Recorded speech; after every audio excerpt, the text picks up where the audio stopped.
Hello বন্ধুরা, কেমন আছো? আশা করি তোমরা সবাই খুব খুব ভালো আছো। আরও একটি ব্লগে তোমাদেরকে অনেক অনেক স্বাগত জানাই। তো আজকের ছিল হাজব্যান্ডের ছুটি, তো সেই কারণে বেরিয়ে পড়েছি আর কি। পুজোর আগে মোটামুটি ওর আর ছুটি নেই, উইক অফ আর নিতে পারবে না, পুজোর সময় প্রচণ্ড প্রেশার। তো সেই কারণে ভাবলাম ওর কেনাকাটাগুলো অন্তত করে নেওয়া যাক। অনেক দিন থেকেই বেরোবো বলে কিন্তু বেরোনো হয় না, সময় হয়ে ওঠে না আর কি। তো সেই কারণে আজকের এই সন্ধ্যাবেলায় বেরিয়ে পড়েছি। আর ছেলেকে সাথে আনিনি। প্রথমে আমরা স্টাইল বাজারে ঢুকেছিলাম, যেহেতু ওর শরীরটা একটু খারাপ। তো সেখানে তাড়াতাড়ি করে বেরিয়ে ওকে বাড়িতে রেখে এসেছি আমার জায়ের কাছে। তাই হাতে সময় খুব কম, তাই সোজা চলে এলাম বাজার কলকাতা স্টাইল বাজার। আবার যেতে গেলে অনেকটা রাস্তা যেতে হবে। তো সেই কারণে বাড়ির খুব কাছেই যেহেতু বাজার কলকাতার, এখানকার কালেকশান মোটামুটি ভালোই, খারাপ না। এর আগেও আমরা এখান থেকে কেনাকাটি করেছি। তো সেই কারণে এখানেই চলে এলাম। তো ওর জন্য শার্ট দেখছিল, হাফ হাতা শার্ট। তো আমি ওকে পছন্দ করে দিয়েছিলাম এই 3টে কালারের শার্ট। ও তো হোয়াইট খুবই ওর পছন্দ, কিন্তু আমি এই পেস্তা কালার আর ব্ল্যাকটা খুব আমার পছন্দ হয়েছিল। হোয়াইট নিতে বারণ করছিলাম, কিন্তু তাও ভাবলাম পছন্দ যখন হয়েছে একবার ট্রায়াল দিয়ে দেখো। তো সেই কারণে ও জামাগুলো নিয়ে প্রথমে খুঁতমুত করছিল, ফের আরেকটা জামা ও চুজ করছিল, যেটা হোয়াইটের উপরে একটু বুটিকের কাজ করা। কিন্তু ওটা আমার ঠিক পছন্দ হলো না। প্লেন হোয়াইট যতটা দেখতে ভালো লাগে, প্রিন্টেড হোয়াইট অতটাও ভালো লাগে না। আর ব্ল্যাক জিনিস আমারও ভীষণ পছন্দ।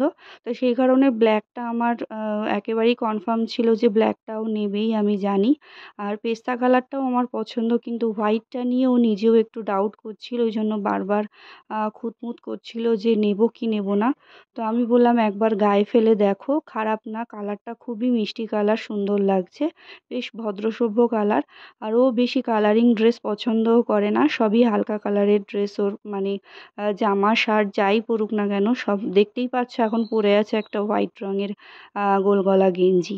তো যাই হোক, তো আমি ওকে বললাম দুটো যখন জামা নিয়েছো, তো একটা জিন্সও নিতে পারো। তো সেই কারণেও জিন্স চুজ করছিল। এখানেও অনেক রকমের জিন্স ছিল, যেহেতু ডিপ ব্লু কালারের জিন্স আছে অনেকগুলো।